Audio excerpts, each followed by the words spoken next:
मेरा नाम सुगर सिंह। 4 नवंबर को मेरे एक्सीडेंट हुआ, हॉस्पिटल आया शारदा केयर में। उसके बाद डॉक्टर तन्मय रॉय से बातचीत हुई, इलाज हुई। I am Dr.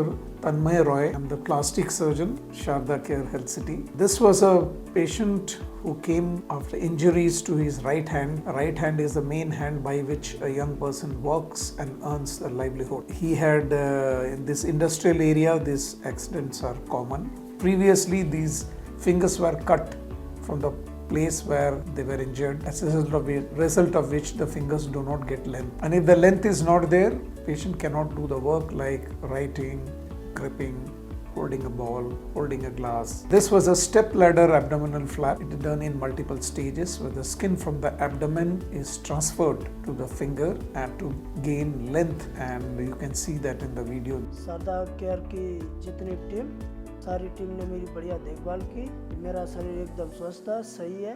Boy is now able to work well. He has joined his duty and is now working in a printing press. So plastic surgery is unique in the way it lets people earn their livelihood. Thank you. नमस्कार।